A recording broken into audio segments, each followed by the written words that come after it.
Welcome to the Warmup, and thank you for tuning in. I'm your host, Ted Madden. The girls' regular season ended this week, so it's playoff time. Let's get you warmed up.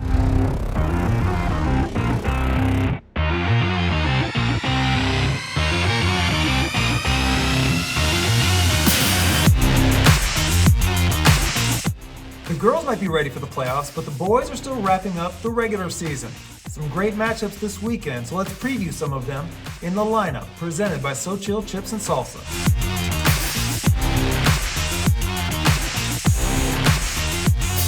15-6A looks to be coming down to Klein Collins or Klein Oak, and the two battled it out Friday.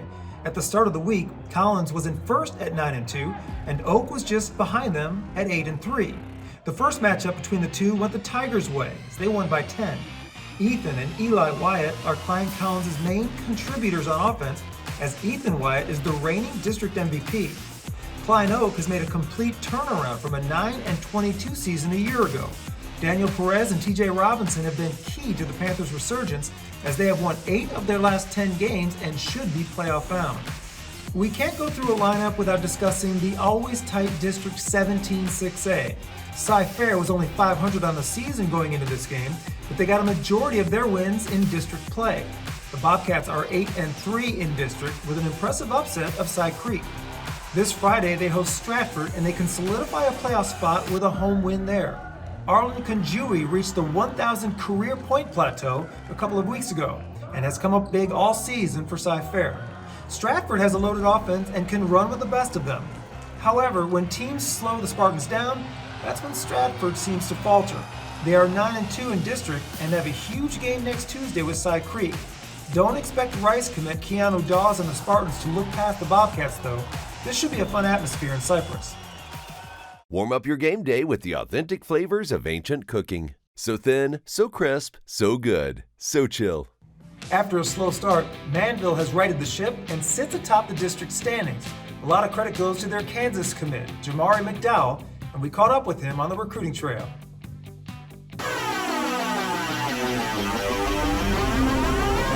My name is Jamari McDowell, and I go to Manvel High School, and I play point guard. You know, their platform for sure, and the resources, and the whole just altitude of the program is just here. And Coach Self's a Hall of Fame coach. I trust him. I trust Coach Self, everybody there, so it feels like home.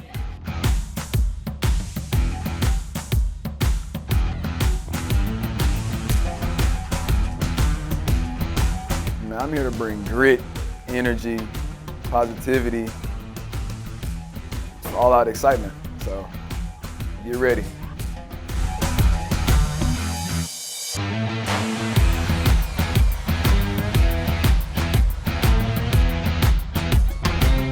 Season's going great right now. We were high, you know, everybody has roller coasters. We were high at the beginning, mid we kind of had a little slump. Lost to some people we weren't supposed to lose to. But we picked it up here in the past few games. We've been on a little winning streak, and this is real good right now. I will say that. So looking to keep pushing that for the playoffs and get to San Antonio.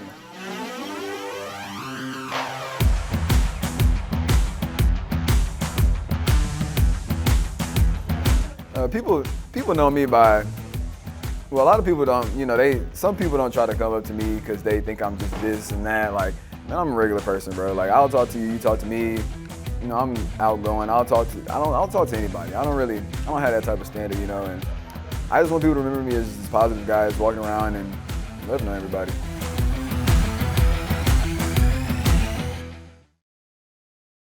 With the girls' playoffs starting next week, let's preview some of the Houston area favorites in the hype.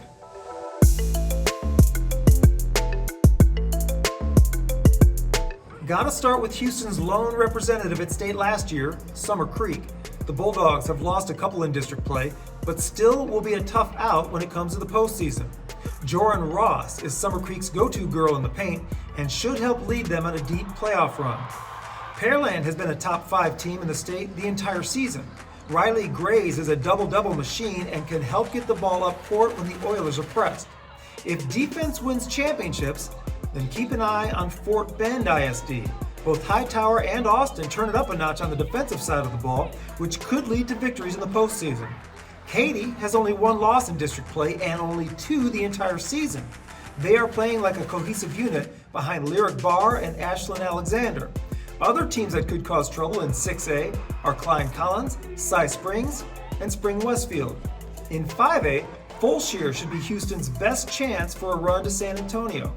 The Chargers were 27-5 going into this week and haven't had too much competition in district play. Manvel and Barbers Hill are also teams to watch. Last week, our defensive title belt went to Houston Christian. Let's see how they did it and who might have a chance to win the belt this week.